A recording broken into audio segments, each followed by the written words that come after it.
दोस्तों, कहानी की शुरुआत होती है एक खौफनाक और अंधेरी गुफा में छुपी ड्रेसा नाम की लड़की को दिखाते हुए, जिसके हाथ में स्नाइपर थी और वो यहाँ बैठकर किसी का इंतजार कर रही थी। तभी हम इस गुफा से कुछ किलोमीटर दूर एक एयरपोर्ट को देखते हैं, जहाँ एक प्लेन लैंड करता है और उसमें से जैसे ही प्रेसिडेंट बाहर आते हैं वैसे ही ड्रेसा उन्हें अपनी स्नाइपर से शूट कर खत्म कर देती है। और तभी यहाँ पर हमें पता चलता है कि ये कोई मामूली लड़की नहीं है, बल्कि ये एक बेहतरीन और खूंखार स्नाइपर है, जो कुछ इस तरह से प्रेसिडेंट पर निशाना लगाती है कि आसपास के लोगों को पता भी नहीं चलता कि प्रेसिडेंट पर किसने और कहां से गोली चलाई। खैर, अब ड्रेसा अपना काम खत्म करने के बाद बुलेट कवर को अपने पास रख लेती है। इसके बाद ड्रेसा अपनी माँ से मिलने उनकी ग्रेव पर जाती है, क्योंकि वो अब उसकी माँ इस दुनिया में नहीं थी। लेकिन जब वो ग्रेवयार्ड में पहुंचती है तो वो देखती है कि उसके पिता पहले से ही यहाँ बैठे हुए हैं। वो उनके पास जाकर उनसे बात करने की कोशिश करती है, लेकिन तभी ड्रेसा के पिता उसके सामने इस बात का खुलासा करते हैं कि वो अपनी बेटी के बारे में सब कुछ जानते हैं, कि वो एक स्नाइपर है और अभी अभी उसने एक इंसान की जान ली है। इस पर ड्रेसा उन्हें जवाब देते हुए कहती है कि कभी कभी तो मुझे नींद भी नहीं आती है। और इतना कहकर वो अपनी जेब से बुलेट का कवर निकालती है और इसे अपने पिता के हाथ में सौंप देती है। वो इस कवर को भी बाकी के इकट्ठा हुए कवर के साथ रख देते हैं। और यहाँ पर हमें पता चलता है कि ड्रेसा ने पहले भी बहुत सारे लोगों को मौत के घाट उतारा है। अब ड्रेसा के पिता उसे अपने कैंसर के बारे में बताते हैं और कहते हैं कि मेरे पास बहुत कम समय बचा है और मैं केवल कुछ ही दिनों का मेहमान हूँ, लेकिन आने वाले दिनों में अगर मैं नहीं मरा तो इस वैलेंटाइन डे के दिन मैं खुद अपनी जान ले लूंगा। ये सुनते ही ड्रेसा के पैरों तले जमीन खिसक जाती है और वो अपने पिता को ऐसा करने से मना करती है। लेकिन वो अब भी ड्रेसा से यही कहते हैं कि यह हम दोनों की आखिरी मुलाकात है और शायद अब हम ना मिले। वहीं दूसरी तरफ हम लिवाई नाम के एक आदमी को देखते हैं जिसे उसके बुरे सपनों ने परेशान कर रखा है। इसलिए लिवाई समुद्र के किनारे बैठकर अक्सर पोयम लिखता है और आज भी वो यहीं बैठा हुआ होता है। तभी लिवाई के पास अचानक एक मैसेज आता है जिसमें उसे एक एड्रेस पर आने के लिए कहा जाता है। लिवाई मैसेज पढ़ते ही तुरंत अपनी गाड़ी यहाँ से लेकर निकल जाता है और उस एड्रेस पर पहुंच जाता है। वो जैसे ही घर के अंदर एंटर करता है तो यहाँ उसकी मुलाकात एक लेडी से होती है जिसका नाम होता है बार्थोलोम्यू। और इन दोनों की बातों से हमें पता चलता है कि लिवाई पहले मिलिट्री में एक स्नाइपर हुआ करता था, लेकिन अब उसने इस काम से रिटायरमेंट ले ली है और अपना ज्यादातर समय घर पर ही बिताता है। यहाँ बार्थो लिवाई से बात करती है और उसे एक नया मिशन सौंपते हुए कहती है कि मैं तुम्हें किसी दूसरी जगह भेजना चाहती हूँ, क्योंकि तुम एक बहुत अच्छे स्नाइपर हो, इसलिए ये काम सिर्फ तुम ही कर सकते हो। साथ ही वो लिवाई से ये भी पूछती है कि क्या तुम्हारी फैमिली में कोई ऐसा है जो तुम्हारे जाने के बाद तुम्हें मिस करे, क्योंकि हो सकता है कि तुम वहाँ जाने के बाद उन्हें कभी न मिल पाओ। ये सुनकर लिवाई थोड़ा सोच में पड़ जाता है और बार्थो से कहता है कि मेरी फैमिली में ऐसा कोई नहीं है और मैं अकेला रहता हूँ। इसके बाद बार्थो से मिशन की सारी जानकारी बाद में देने का कहती है। इसके बाद लिवाई को बेहोश कर दिया जाता है और जब उसकी आंख खुलती है तो वो अपने आप को एक प्लेन में पाता है। लेकिन लिवाई को अब तक ये नहीं पता था कि उसे मिशन के लिए कौन से देश ले जाया जा रहा है। इसलिए वो प्लेन में मौजूद स्टाफ से जब ये बात पूछने की कोशिश करता है तब सभी उसकी बात को इग्नोर कर देते हैं। पर एक पायलट आकर लिवाई को बताती है कि तुम्हारी डेस्टिनेशन आ चुकी है और अब वो उसे यही लैंड कराने वाले हैं। साथ ही वो लिवाई से ये भी कहती है कि तुम्हें अपनी मंजिल तक पहुंचने के लिए यहाँ से कम 32 किलोमीटर पैदल चलकर जाना होगा, तभी तुम उस जगह पर पहुंच पाओगे जहाँ से तुम्हें इस मिशन को अंजाम देना है। इतना कहने के बाद वो लिवाई को एक पैराशूट देती है जिसे पहनकर वो प्लेन से नीचे बर्फ पर कूद जाता है और फिर धीरे धीरे आगे बढ़ने लगता है। लिवाई को पैदल चलते चलते अब 2 दिन बीत जाते हैं और 2 दिन बाद आखिरकार वो अपनी मंजिल तक पहुंची जाता है, जहाँ सबसे पहले उसकी मुलाकात जीडी नाम के एक आदमी से होती है जो उसे एक वॉच टावर की तरफ ले जाता है और उसे बताता है कि अगले 1 साल तक तुम यहीं पर काम करोगे। मैंने भी यहाँ पर 1 साल तक काम किया है, लेकिन अब मेरा टाइम पूरा हो चुका है, इसलिए अब तुम्हें ये काम सौंपा गया है। हालांकि लिवाई को अब भी समझ नहीं आ रहा था कि आखिर उसे क्या काम करना है। यही सवाल जब वो जेडी से पूछता है तब वो उसे बताता है कि यहाँ एक बहुत ही गहरी खाई है जिसे जॉर्ज नाम दिया गया है। बस लिवाई को इसी की पहरेदारी करनी है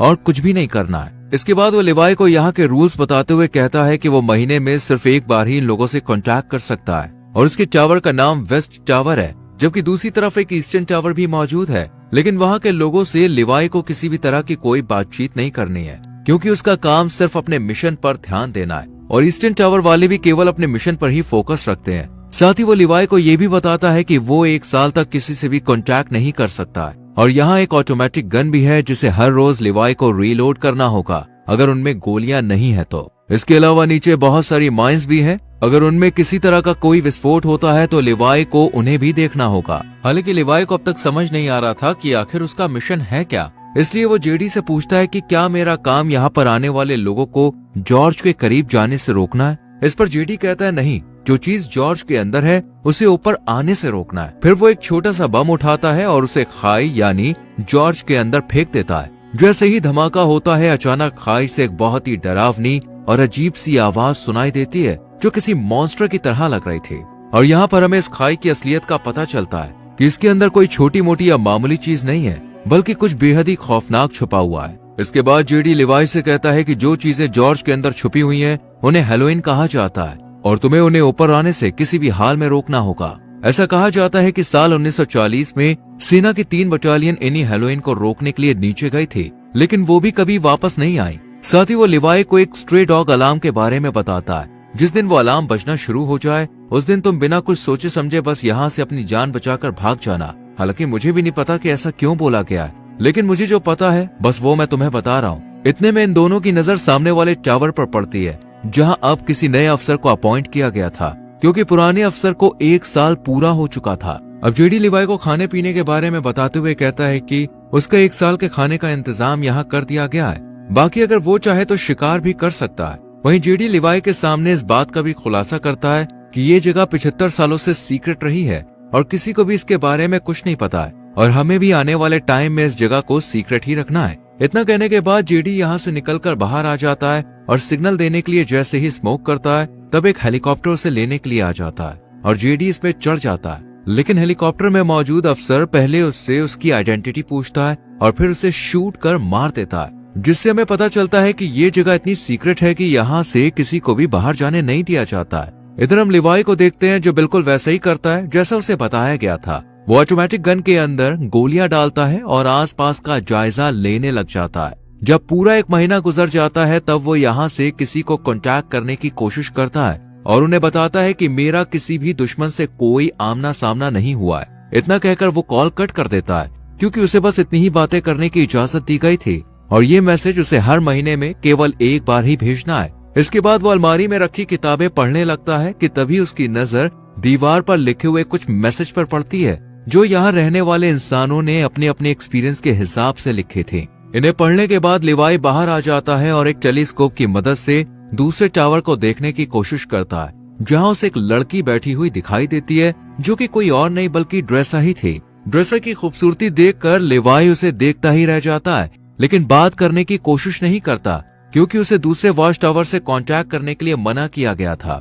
इसी तरह लिवाई को यहाँ 2 से 3 महीने बीत जाते हैं और अब ड्रेसा भी उसके बारे में जान चुकी थी। इसलिए एक दिन जब उसका बर्थडे होता है, तब वो लिवाई से बात करने का फैसला करती है और एक पेपर पर लिखकर लिवाई से उसका नाम पूछती है। ये देखने के बाद वो भी एक बोर्ड उठाता है और उसके जरिए ड्रेसा को बातचीत करने से मना करता है, लेकिन ड्रेसा फिर भी उसे अपना नाम बता देती है, जिसके बाद लिवाई भी ज्यादा ना सोचते हुए अपना नाम लिख देता है और इस तरह दोनों में दोस्ती हो जाती है। एक दिन जब लिवाई को पता चलता है कि ड्रेसा एक स्नाइपर है, तो वो उसका टेस्ट लेने के लिए उसके सामान पर निशाना लगाता है, जिसके बाद ड्रेसा भी अपने आप को प्रूव करने के लिए स्नाइपर उठाती है और उसके वॉच टावर पर निशाना लगाती है। लेकिन तभी उसकी नजर कुछ मॉन्स्टर पर पड़ती है, जो कि खाई में से बाहर आ रहे थे।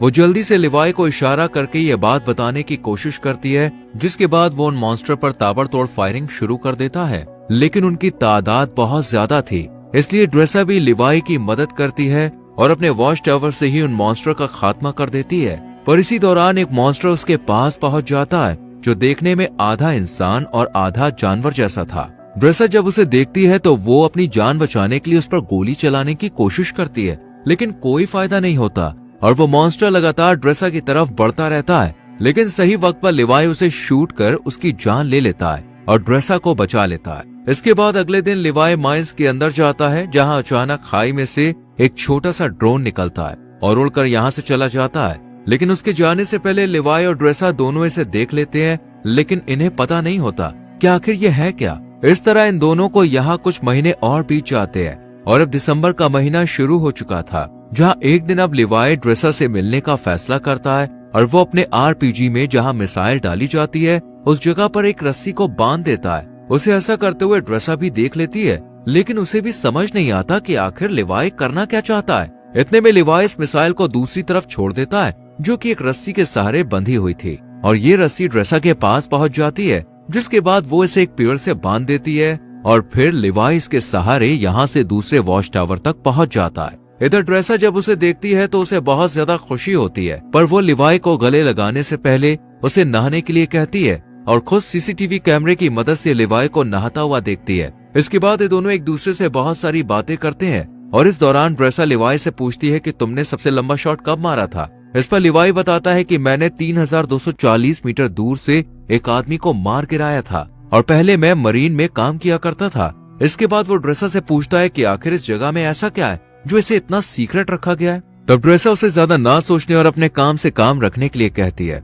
साथ ही उसे अपने पिता के बारे में भी बताती है जो शायद अब तक मर चुके होंगे। इसके बाद वो म्यूजिक प्ले करती है और लिवाई से डांस करने के लिए कहती है, जिसके बाद ये दोनों साथ में डांस करते हैं और एक दूसरे के करीब आकर यही सारी हदें पार कर देते हैं। इसी दौरान लिवाई ड्रेसा को अपनी कविताओं के बारे में बताने लगता है और उससे कहता है कि मैंने तुम्हारे लिए भी एक पोयम लिखी है। इतना सुनते ही ड्रेसा उसे पोयम सुनाने के लिए कहती है, लेकिन लिवाई उसे ये कहकर मना कर देता है कि जब हम दोनों यहाँ से निकल जाएंगे तब मैं तुम्हें वो पोयम दे दूंगा। अब सुबह होते ही लिवाई यहाँ से जाने का फैसला करता है, लेकिन जैसे ही वो बीच रास्ते में पहुंचता है तो देखता है कि मॉन्स्टर उसके वॉच टावर पर चढ़ रहे हैं। पर टावर पर लगी माइन से जब वो टकराते हैं तो एक बहुत बड़ा धमाका होता है जिसमें लिवाई की रस्सी जल जाती है और वो इस खाई में गिर जाता है। इधर ड्रेसा भी ये सब देख रही होती है, इसलिए वो लिवाई को बचाने के लिए जल्दी से एक पैराशूट लेती है और बिना कुछ सोचे समझे खाई में कूद जाती है। जिसके बाद हम ड्रेसा को एक नदी में बहते हुए देखते हैं जो कि इसी खाई के अंदर मौजूद थी। वो किसी तरह अपने आप को बचाकर किनारे तक ले आती है।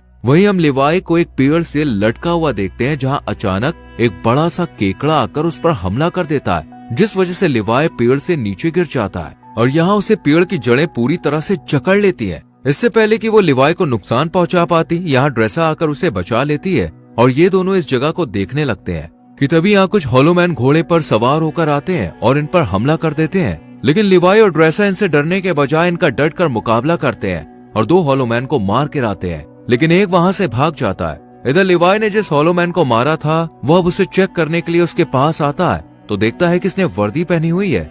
वर्दी को देखते ही लिवाई को जेडी की बताई हुई बात याद आ जाती है कि आज से सालों पहले 3 बटालियन सेना इस खाई के अंदर गिर गई थी जो कभी वापस नहीं आई, लेकिन ये अब तक जिंदा कैसे है, यही सवाल लिवाई को सोचने पर मजबूर कर देता है। खैर अब ये दोनों आगे बढ़ते हैं और एक ऐसी जगह पर पहुंच जाते हैं जहां इंसानों के अंदर से पेड़ बाहर निकल रहे थे।